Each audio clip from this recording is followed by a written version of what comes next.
Yes, I like one black hooker, one Asian hooker, and a possible transvestite. But I want to be able to return her if I'm not in the mood. There you go, summed up the whole movie for you. 3 hours of just that.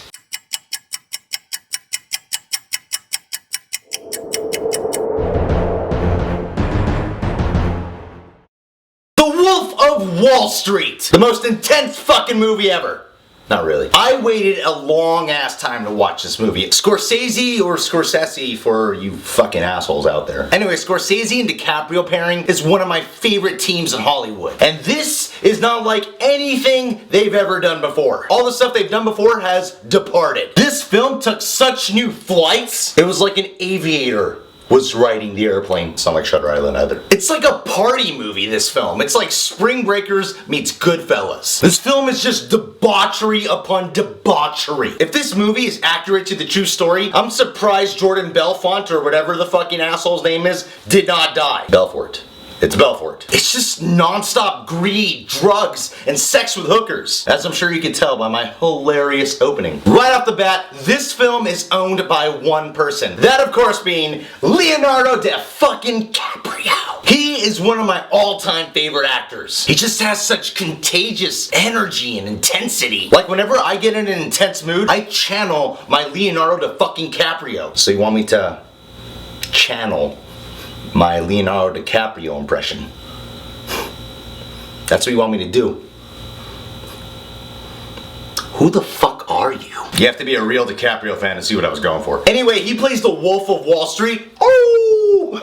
A man who came from nothing and then made millions and millions of dollars by doing illegal shit while being non-stop greedy, snorting incredible amounts of cocaine, taking a bunch of illegally prescribed drugs, and fucking some really hot hookers. Like, when you think about hookers in real life, that's disgusting. But if this is a true story, man, there are some really hot hookers out there that I would not, mind putting down some money for. Anyway, DiCaprio brings such a strong amount of depth to the performance. It is so raw. It is not medium rare. It is not well done. It's raw.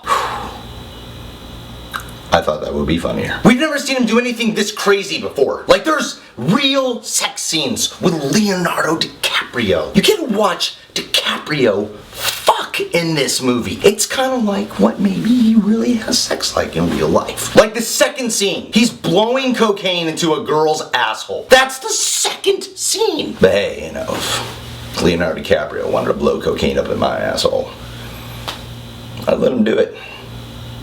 Might even force him to. And it's not like this movie starts off crazy and then just gets less crazy as it goes. This movie starts off batshit insane and just gets more batshit insane. It's like batshitting everywhere. He's totally believable as this drug-crazed sex addict, but yet successful entrepreneur.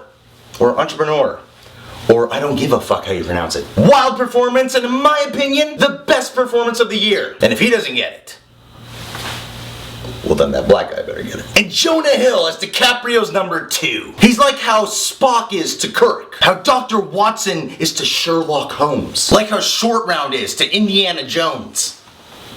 Dr. Jones. If you thought his dramatic turn in Moneyball was great, you ain't seen nothing yet, motherfucker. Yes, another wild character, but Jonah Hill, he disappears into this role. It's not just because of his hair and teeth. You, believe this guy. Like, is he funny? Yeah, he's funny, but not in the same way how he is in, all his Apatow films, or Apatow. Or let's not do this again. Him and DiCaprio have magical chemistry together, like Hogwarts cast a spell on them. You really see them as best buds. And minor spoiler alert, you see his dick in the film. I would totally suck Jonah Hill's fat dick. The entire cast is fantastic. DiCaprio's character has 2 wives in this film. Not at the same time. He divorces one of them. And then leaves that ugly bitch for a way hotter bitch. That second wife is so fucking hot. But at one point you see her butt naked. I'm talking crotch and everything. Holy mother of God. I could not believe the angel I was looking at. It's like Jesus Christ had bestowed upon us a great gift. This hot ass lady. DiCaprio comes in 11 seconds when he's fucking her. If it were me, I would come before penetration. Oh yeah, and she's a great actress. Should probably mention that. And yes, honestly, this film is also worth watching for this man who had less than 10 minutes of screen time. Matthew McConaughey. It's more of a cameo than a supporting role, but the dude rocks it. He's like DiCaprio's first mentor in a way. And when he's on screen, he is all you want to watch. He does look a little weird in the film though. He's like tanned and super skinny with an interesting haircut, so he doesn't look so sexy, which makes me question everything I feel about his performance. And of course, the legendary directing by Martin Scorsese.